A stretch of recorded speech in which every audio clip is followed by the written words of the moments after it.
সম্মানিত বিনিয়োগকারী ভাই বোনেরা, আসসালামু আলাইকুম। আশা করি আপনারা সবাই ভালো আছেন, শারীরিকভাবে সুস্থ আছেন। আমি আজকে 17 জুলাই শুক্রবার 2026 এই ভিডিও আলোচনা করছি এবং আমার আজকের আলোচনার শিরোনাম হচ্ছে বর্তমান পজিশন অনুযায়ী যে 7টি শেয়ার বিশাল সম্ভাবনাময়। এই হেডলাইন নিয়ে আমি আপনাদের সামনে আজকে যে 7টি শেয়ার নিয়ে আলোচনা করব। এই 7টি শেয়ারের বর্তমান পজিশন, বর্তমান শেয়ারের ট্রেন্ড থেকে শুরু করে ফান্ডামেন্টাল টেকনিক্যাল অ্যানালিসিস সমস্ত কিছুর বিবেচনায় আমি এই 7টি শেয়ারকে স্মার্ট মানি দ্বারা নিয়ন্ত্রিত এবং সামনে বিশাল সম্ভাবনা বলে মনে করছি। তো বন্ধুরা, এটা আমার এখন তো নিজস্ব মতামত। আমার এই আলোচনার মানে এটা নয় যে এই 7টি শেয়ারই সম্ভাবনাময় আছে আর অন্য শেয়ারগুলো নয়, এটা আমি বলতে চাচ্ছি না। আমি এই শেয়ারগুলো আমার দৃষ্টিতে সামনে সম্ভাবনাময়, সেটাই আমি আপনাদেরকে আলোচনা উপস্থাপন করছি। তো আমার এই আলোচনা দেখে অবশ্যই কেউ বাই সেল করবেন না, নিজে জেনে বুঝে নিজ সিদ্ধান্ত নেবেন। প্রথমে যে শেয়ারটি আমি সামনে সম্ভাবনা বলে মনে করছি সেটা হলো আউগনি সিস্টেম। শেয়ারটি আমরা জানি অনেক দিন এই শেয়ারটি কিন্তু 35 টাকার হয়ে শেয়ারটি অনেক লো লেভেলের নিচে চলে এসেছিলো। এরপর শেয়ারটি রিসেন্ট টাইমে একটা ভালো ট্রেন্ড করে একটু করে এগিয়ে চলেছে। গত দিন আমরা 13,59,00,000 টাকা শেয়ার ট্রানজ্যাকশন করে 33 টাকা 60 পয়সা ক্লোজ প্রাইস হতে দেখেছি।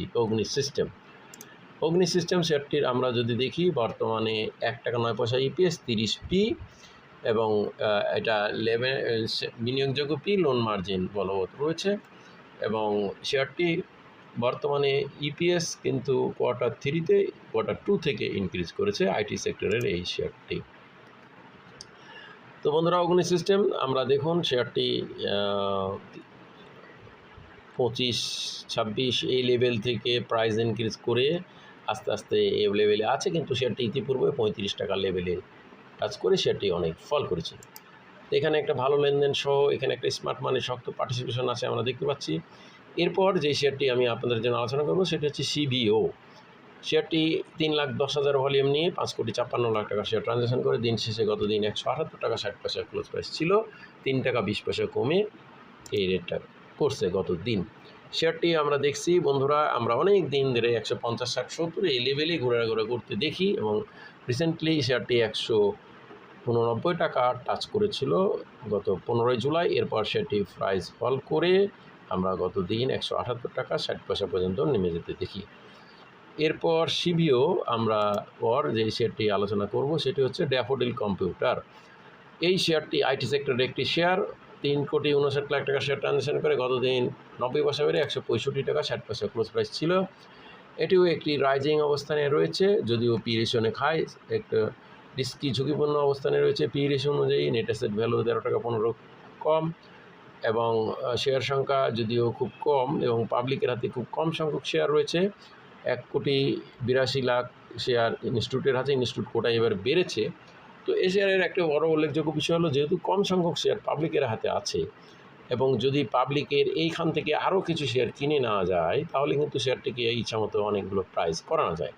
এছাড়া এই শেয়ারের ভলিউম এখন পর্যন্ত কোনো ডিস্ট্রিবিউশন অফলোডিং ভলিউম হয়নি। দেখুন শেয়ারটি কিন্তু 40 টাকা লেভেল থেকে এই লেভেলে আছে। এত বৃদ্ধি পাওয়ার পরও শেয়ারটি কিন্তু কোনো ওভার ভলিউম বা অফলোডিং ডিস্ট্রিবিউশন ভলিউম হয় নাই। সেই জন্য এই শেয়ারটির একটি ভালো ফিউচারের সম্ভাবনা উড়িয়ে দেওয়া যায় না।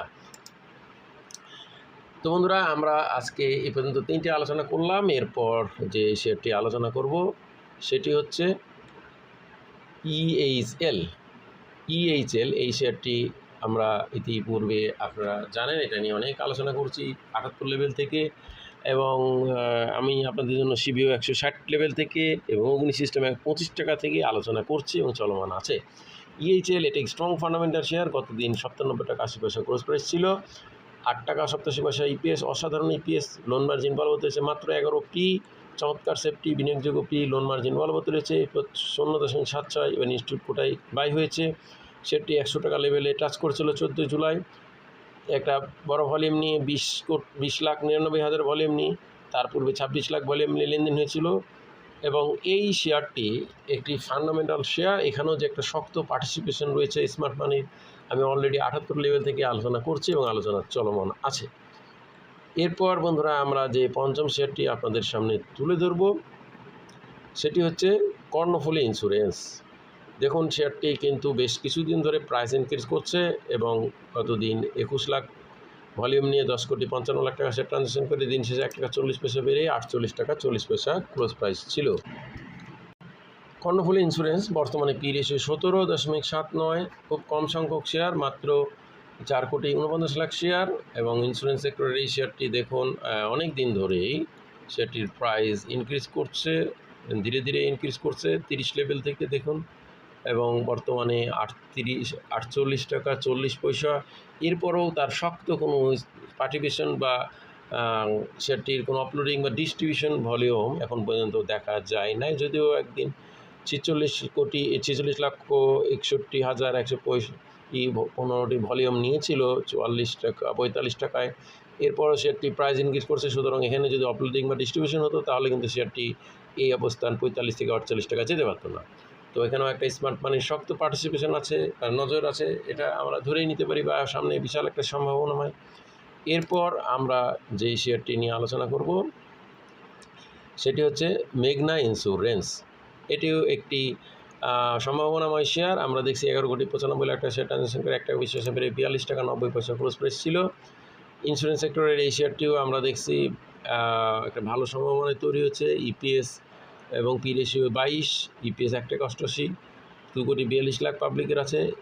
এই মেঘনা ইন্স্যুরেন্স শেয়ারটিও কিন্তু অনেক দিন ধরে 30 লেভেল থেকে ইনক্রিজ করে আমরা দেখছি বর্তমানে এই অবস্থানে 42 টাকা 90। এখন পর্যন্ত কোনো শক্ত বা আপলোডিং বা ডিস্ট্রিবিউশন ভলিউম এ পর্যন্ত হয় না রিসেন্ট টাইমের মধ্যে। তো এটাও কিন্তু আমরা দেখছি একটা সম্ভাবনাময়, পি রেশিও কম, ভালো রাইজিং ট্রেন্ড। সবশেষে যে শেয়ারটি আপনাদের সামনে আলোচনা করব সেটি হচ্ছে তমিজ টেক্সটাইল।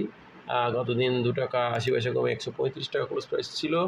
খুব কম সংখ্যক শেয়ার, 3,31,00,000 পাবলিকের কাছে মাত্র 1,18,00,000। এর মধ্যে এই পাবলিকের কাছ থেকে যদি আরও 50 লাখ শেয়ার কোনো পক্ষ ধরে নেয় তাহলে কিন্তু শেয়ারটি একটা বড় ধরনের সম্ভাবনা ইচ্ছামতো করে নেওয়া যায়, যদি মেকানিজম পার্টি বা পলিসি করতে পারে। তো বন্ধুরা, আমরা দেখছি 142 টাকা লেভেলের পর সেটি কারেকশনে দুদিন গেছে এবং বর্তমানে 135 টাকা, গতদিন আরও নেমে 130 টাকা চলে এসেছিলো। তারপরে কিন্তু শেয়ারটি আবার বাই হয়ে 135-এ দিন শেষে ক্লোজ দিয়েছে। তো এটা আরও একটা ভালো সম্ভাবনা, যেহেতু কম সীমিত সংখ্যক শেয়ার, এই সীমিত সংখ্যক শেয়ারে পাবলিকের চাইতে যারা স্মার্ট মানি তাদের নজর বেশি থাকে। তো বন্ধুরা, আমাদের এই আলোচনা কাউকে বাই বা সেল করার জন্য, প্রমোট করছে উপলব্ধ নিঃসারিত করার জন্য না, শুধুমাত্র শেয়ারগুলোর অবস্থা জানানো ধারাবাহিক আলোচনা এবং শেষ আলোচনা। আসসালাম থেকে বাই সেল করবেন না। ধন্যবাদ। আজকে হচ্ছে ভালো থাকুন। আসসালামু আলাইকুম।